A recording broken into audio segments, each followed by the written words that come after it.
마태복음 7장 말씀에 보면 산상수훈의 마지막 부분 마태복음 5장, 6장, 7장으로서 우리에게 굉장히 중요한 메시지들을 많이 주고 있습니다.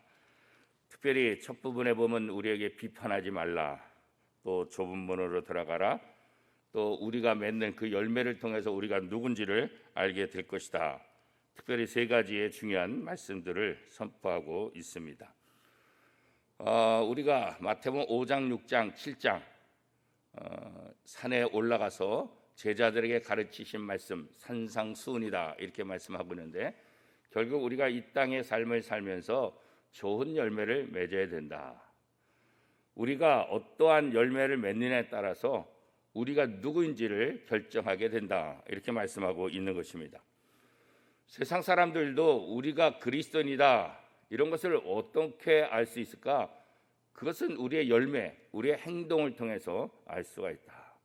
우리 속에 어떠하든지 우리 속에 있는 것은 알 수가 없지만 겉으로 드러나는 그 행동을 통해서 저 사람이 참 예수 잘 믿는다, 저 사람이 정말 신앙이 좋다 이렇게 이야기할 수 있는 거죠.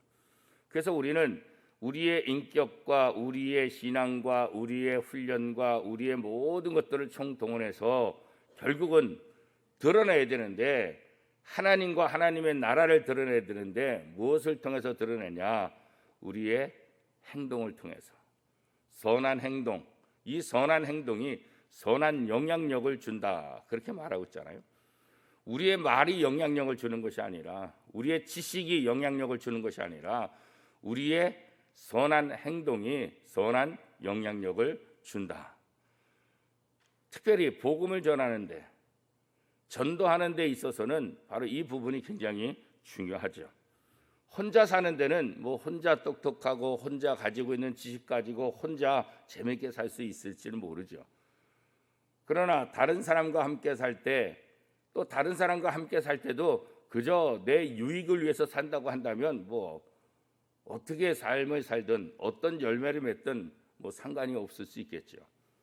그러나 적어도 그리스도인들은 하나님과 하나님의 나라를 증거해야 될 책임을 갖고 있기 때문에, 복음 전파의 사명을 갖고 있기 때문에 우리가 함부로 살 수 있는 것도 아니고 우리가 또 나쁜 열매를 맺어서는 더욱더 안 된다.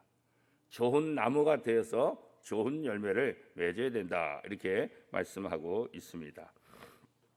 어떻게 보면 비판하지 말라 이 말을 가만히 생각해 보면 참 답답할 수 있죠. 왜냐하면 사람들의 심리적으로 남을 비판하는 것이 굉장히 쉽잖아요, 그죠? 이거 노력해서 되는 게 아니잖아요. 자연스럽게 사람 두 사람 이상만 모이면 다른 사람을 비판하기 시작하는 것 우리 속에 많이 있죠.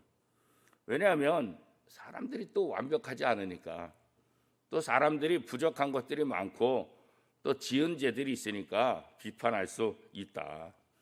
그런데 우리가 이제 비판할 때 주의할 점은 뭐냐? 너희가 하는 대로 너희도 하나님 앞에 그렇게 판단을 받게 된다. 이 말씀이 사실 우리 좀 무겁게 하는 거죠. 그래서 상대방이 좀 부족하고 상대방이 연약해도 이거 함부로 비판할 수 없다는 것. 왜냐하면 우리가 하는 대로, 우리가 하는 잣대로 우리도 여전히 비판을 받을 수 있다 그런 거죠. 그렇다고 해서 잘못된 사람들, 또 죄를 짓는 사람들을 가만히 내버려 둬서는 되겠는가? 그렇지는 않죠. 물론 잘못된 것을 지적해야죠. 또 잘못된 것을 말해야죠. 성경에도 보면 잘못된 신앙생활을 하는 사람들을 그냥 내버려 두지 말고 가서 이야기하라. 한 번, 두 번 가고 교회 지도자들을 데리고 가서 또 이야기하라. 그래도 말을 듣지 않으면 그때는 상종하지 말아라. 특별히 이단과의 관계 속에서는 더욱더 상종하지 말아라. 그렇게 이제 이야기를 하는 거죠. 우리가 다른 사람들에 대한 이야기를 할 때 그것이 그 사람을 사랑하는 마음으로 하느냐, 이게 이제 사실 제일 중요하잖아요. 근데 우리는 그게 쉽지 않죠. 사랑하는 마음을 가지고 비판하고 사랑하는 마음을 가지고 이야기하기가 참 쉽지 않아요. 그 사람이 잘못됐고 그 사람이 악하고 그 사람들의 됨됨이를 바라보니까 이 사람 참 문제 있다. 이 사람 참 큰일 났다. 이 사람 참 안 되겠다. 그런 생각들이 이제 우리 속에 다 많이 있게 되는 거죠. 예수님의 제자들에게 예수님께서 비판하지 말아라. 왜냐하면 그 당시 사두개인들, 바리새인들을 바라보면 계속해서 비판하잖아요, 그죠? 예수님 비판하고 예수님의 제자들 비판하고 또 다른 사람들 비판하고 또 바리새인 같은 경우는 자신들이 신앙적으로 다른 사람보다 좀 우월하다고 해서 신앙적으로 제대로 하지 못하는 사람들을 얼마나 강하게 비판을 했는가. 그러니까 제자들을 향해서 예수님께서 너희는 그렇지 않을지니 그렇게 반복되면서 바로 비판하는 부분에 있어서도 너희들은 비판을 하지 말아라 이렇게 이제 말씀하고 있는 거죠. 오늘 우리의 삶 속에서 비판만 하지 않더라도 세상은 참 좋은 세상, 행복한 세상이 될 수 있을 것이다 그런 거죠. 근데 이게 비판하고 비난하고는 또 전혀 다르잖아요, 그죠? 우리가 비난 이거 하게 되면 상대방의 이게 여러 가지 상처를 받게 되지 않습니까? 요즘 학교 폭력 같은 것도 다 마찬가지죠. 어떻게 육체적인 폭력 이런 것도 굉장히 상처가 되고 또 아픔이 되고 힘들지만 이 언어적인 폭력들 이런 것들이 또 굉장히 엄청난 상처가 돼가지고 오랫동안 남게 돼서 지금도 그런 영향력들이 계속해서 나오고 있는 것을 우리가 볼 수 있습니다. 예수님께서 이제 제자들에게 산에 올라가서 말씀을 마무리하면서 결국은 너희 자신이 좋은 나무가 되어야 된다 이렇게 이제 말씀하고 있는 거예요. 좋은 열매를 맺기 위한 가장 기본적인 방법은 다른 것 없다. 좋은 나무가 되어야 된다. 나쁜 나무에서 좋은 열매를 얻을 수 없다. 좋은 열매, 아름다운 열매는 좋은 나무에서 생기는 것이다. 어떻게 보면 죄로 인해서 나쁜 나무일 수밖에 없는 우리들, 그렇죠? 그러니까 우리 속에 나쁜 열매만 맺을 수 있는 거죠. 죄인이기 때문에 죄를 짓는 거죠. 죄를 지어서 죄인이 되는 것이 아니라 하나님을 떠나고 하나님의 말씀을 어김을 통해서 우리는 죄인이 됐잖아요.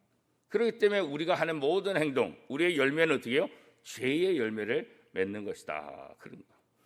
그러면 이렇게 죄인인 우리, 죄의 열매를 맺을 수밖에 없는 이 죄의 나무가 된 우리들을 새롭게 하는 방법은 무엇일까?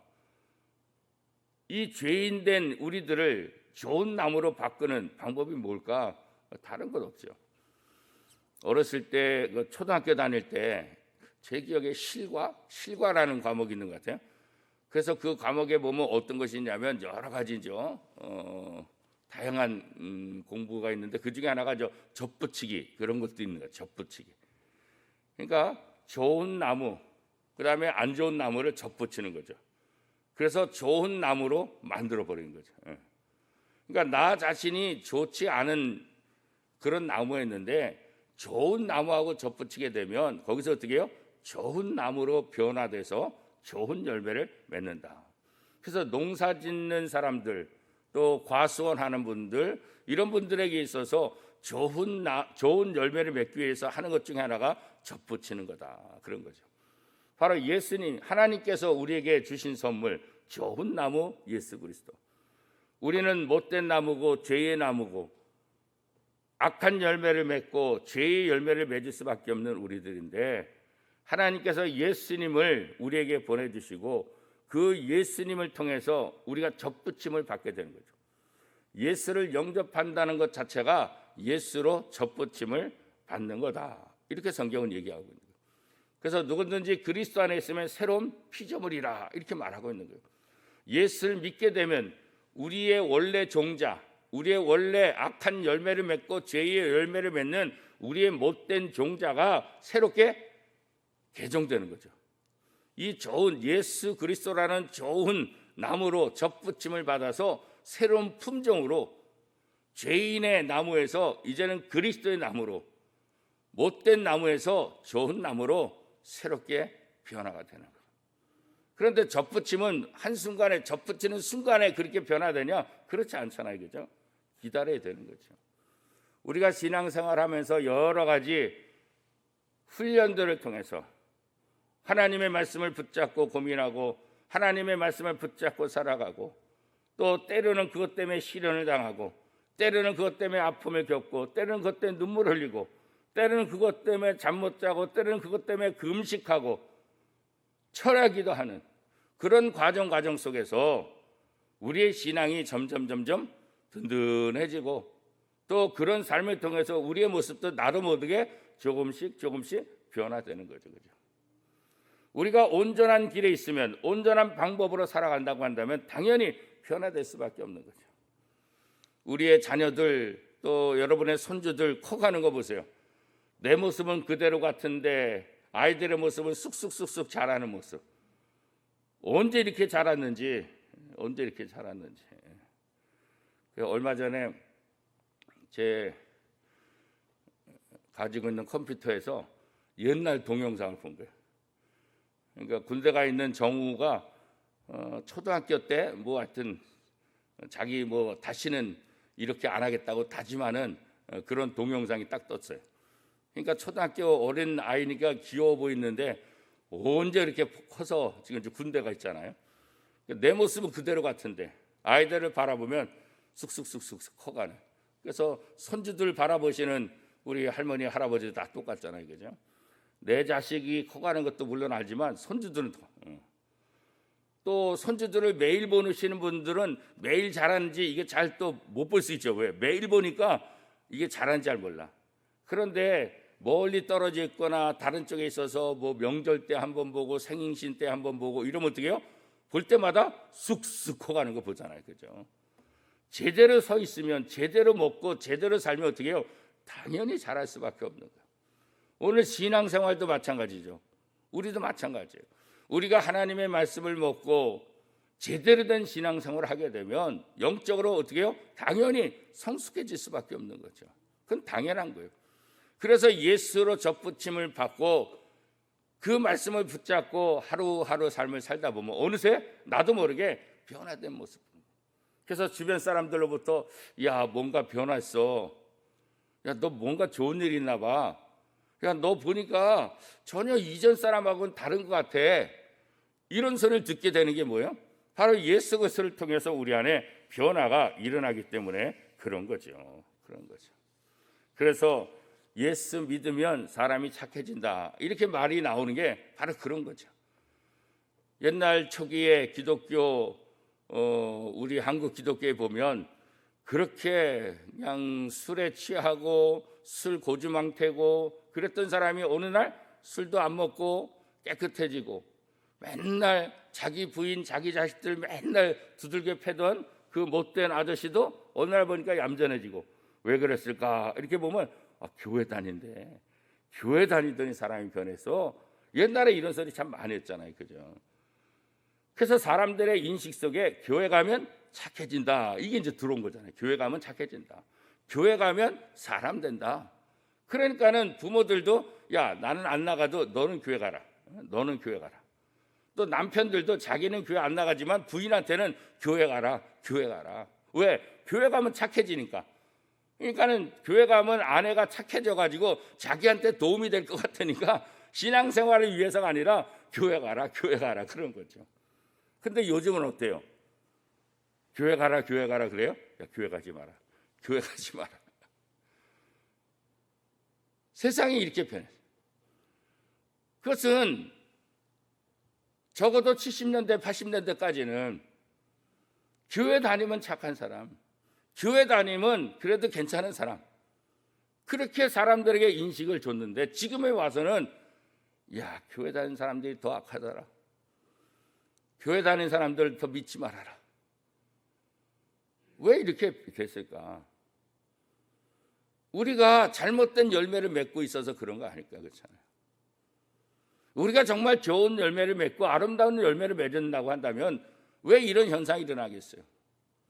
왜 기독교에 대한 조사를 할 때마다 왜 불신과 그런 퍼센트가 자꾸 늘어나고 영향력이 점점 이게 줄어갈까? 저는 우리의 삶을 통해서 예수 믿는 사람들이, 교회 다니는 사람들이 좋은 본을 보이지 못하기 때문에 그런 거죠. 신문을 통해서 TV를 통해서 사건들이 드러날 때 그 사건에 가만히 보면 아이고 저 사람도 교회 다니는데 저 사람이 교회 목사래. 아이고 저 사람도 교회 뭐 지도자래. 이런 것이 밝혀지면 그게 또 파급 효과가. 그래서 그런 대중 뉴스에 그런 기독교인과 관련된 그런 범죄들 나오게 하면 적어도 10만 명씩은 떨어진다는 거예요. 아, 예수 믿어야지라고 생각했던 사람들이 있었는데 잠재적으로 교인 될 수 있는데 그런 보도가 하나 나오면 10만 명 이상씩이 그냥 뚝뚝 떨어진다는 거예요. 통계에 의하면. 복음 전하기도 힘든데 복음 전해서 들여오기도 쉽지 않은 세상에서 그런 잘못된 교인들의 모습이 신문이나 TV 뉴스에 한번 뜨기만 하면 그렇게 잠재적으로 믿으려고 했던 사람의 마음을 에이구 교회 다니면 뭐해? 교회 다니면 다 똑같네? 그러면서 마음을 다 닫아버린다는 거예요. 그래서 예를 들면 우리가 전도를 열심히 해가지고 아유 다음 주부터는 교회 나올게요 이렇게 생각했던 사람 가가지고 아이고 이번 주서부터 교회 나오신다 그랬죠? 같이 가시죠. 그러면은 상대방을 나 안 가요. 나 어제 뉴스 보니까 세상에 교인들이 그럴 수 있어요? 아유 나 마음 닫았어요. 나 안 가요. 오늘 예수님께서 제자들을 향해서 다른 방법이 없다. 말로 하는 것이 아니라 어떤 것이 아니라 너의 삶이 바뀌어야 된다. 바로 그 얘기를 하고 있는 거죠. 우리가 하나님을 믿는다고 한다면 하나님의 모습이 우리 속에 나와야 된다는 거죠. 좋은 나무가 되어라. 그러면 좋은 나무가 되기 위해서 가장 중요한 것이 뭘까? 좋은 영양분을 이렇게 빨아들이는 거죠. 그 좋은 영양분 중에서도 가장 중요한 게 뭐겠어요? 물이죠. 그러니까 좋은 나무가 되기 위해서는 뿌리를 쫙쫙 뻗어야 되고 어디로요? 물이 있는 곳에. 물의 공급을 받을 수 있도록 뿌리를 점점 내려가. 뿌리를 점점 깊게 내려가고 뿌리가 든든하면 오늘 성경에 보니까 어떻게 해요? 바람이 불고 창수가 나도 어떻게 해요? 전혀 무너지지 않고 든든히 서 있는다. 자, 사순절은 우리의 삶 속에서 어떤 거냐? 우리의 뿌리를 든든히 내려가는 그런 계절이다. 하나님의 말씀을 묵상하고 예수 그리스도의 십자가 그 고난을 묵상하면서 우리가 하나님께로 더 깊이 뿌릴래. 하나님의 말씀 속으로 더 깊이 뿌릴래. 나무가 뿌리를 통해서 영양분을 물을 공급받듯이 우리가 이 사순절이라는 기간을 통해서 더 말씀으로 예수님으로 점점 뿌리를 내려가는 것. 그래서 하나님의 말씀을 통해서 영향을 공급받고 하나님의 그 은혜, 사랑 그것을 기억하면서 다시 한번 영향력을 또 보충받고 그래서 점점 말씀 속으로 하나님 속으로 뿌리를 내려가는 것. 그래야만 좋은 나무가 될 수 있고 더 중요한 것은 뭐겠어요? 든든한 나무가 되는 거죠. 좋은 나무라 할지라도 뿌리를 깊게 내리지 못하면 한순간에 다 무너지고 한순간에 다 태어질 수밖에 없는 거죠. 아이고 아까워라 그런 거죠. 그래서 우리가 더 깊이 뿌리를 냅니다. 주여 주여 하는 자마다 다 천국에 들어가지 않는다고 말씀하고 있잖아요. 뿌리를 깊이 내려야만 뿌리를 깊이 내릴 때 어떻게 해요? 분별할 수 있게 되는 거죠. 하나님의 말씀인지 사단의 말씀인지 분별할 수 있어야지. 이 분별력이 없으면 좋은 나무라 할지라도 한순간에 다 무너지게 되는 거잖아요. 그렇죠? 결국 우리가 하나님을 믿는다는 것은 신앙생활을 한다는 것은 결국 우리의 인격을 통해서 좋은 열매를 맺는 거다. 세상 사람들은 그 열매만 바라보기 때문에 그런 거죠. 우리가 하나님 앞에서 끝까지 쓰임받을 수 있는 비결은 뭘까? 다른 것 아니에요. 예수 그리스도를 닮아가는 거예요. 예수 그리스도를 닮아갈 때 우리의 삶을 통해서 예수 그리스도의 모습을 증거하는 삶을 살 수가 있는 거죠. 사도 바울이 선교 초기에 사도 바울도 완벽한 사람은 아니잖아요. 그죠? 요한과 같이 선교 여행을 갔다가 요한이 그냥 다투면서 바로 이제 들어오죠. 마가 요한. 그때 사도 바울이 어떻게 해요? 그와 논쟁을 벌이고 그를 내치죠. 서로 그냥 돌아서요. 그래서 이제 두 길로 이제 선교가 되기는 했지만 그럼에도 불구하고 사실은 좋은 모습은 아니잖아요, 그죠? 그래서 이 문제 때문에 사도 바울은 누구하고 또 더 심히 다투게 돼요? 바나바와 다투게 돼요. 바나바는 자기의 조카이기 때문에 좀 더 두둔하고 함께하자 그러지만 사도 바울은 안 된다. 그래서 나중에 전도 여행 갈 때 완전히 다 갈라져서 이렇게 하잖아요. 그런데 사도 바울이 자신의 인생 말년에 로마 감옥에서 편지를 쓰게 되잖아요. 디모데 후서를 디모데에게 이렇게 보내는데 그때 뭐라고 얘기하냐면 마가 요한을 데리고 오라 그렇게 편지를 쓰고 있어요. 그 마가 요한이 내게 유익한 사람이었다 칭찬까지 하면서 마지막에 그 마가 요한을 내게 좀 데려와라 그런 거죠. 사도 요한도 완벽하지 않지만 그 마지막에 자기가 그래도 젊었을 때 자기가 그래도 복음을 전할 때 그렇게 다투었고 상처를 준 마가 그를 용서하고 그를 데려오게 하고 그와 화해하고 그가 자신에게 있어서 얼마나 좋은 동역자였는가 그런 것을 마무리할 때 이렇게 보여주고 있는 거죠.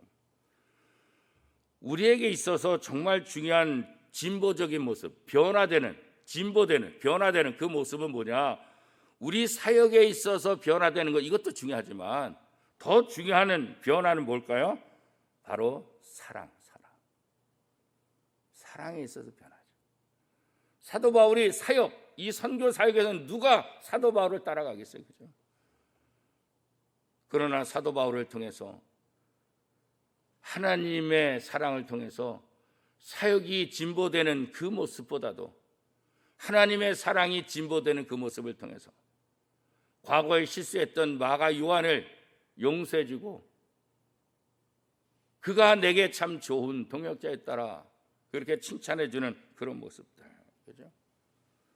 오늘 우리의 삶 속에서도 이런 변화들이 일어나야 되지 않겠는가? 세상의 어떤 다른 변화보다도 사랑의 변화, 사랑이 점점 더 커지고 사랑이 점점 더 진보되고 그렇죠. 그래서 누가 보더라도 야 정말 사랑이 많은 분이다.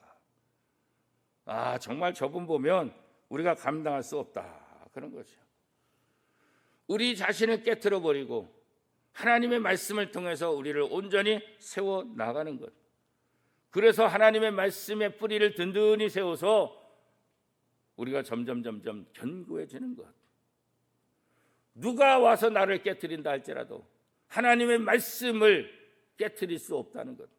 하나님의 말씀을 붙잡고 사는 나를 넘어뜨릴 수 없다는 것.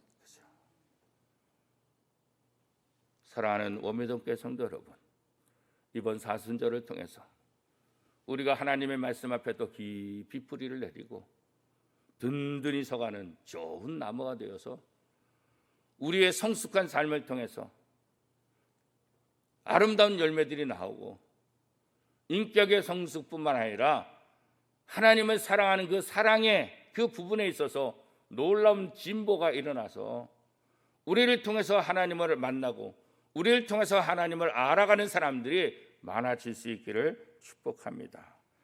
그리스도를 닮아가는 성품, 이 사순절에 우리가 해야 될 가장 중요한 배움일 것입니다.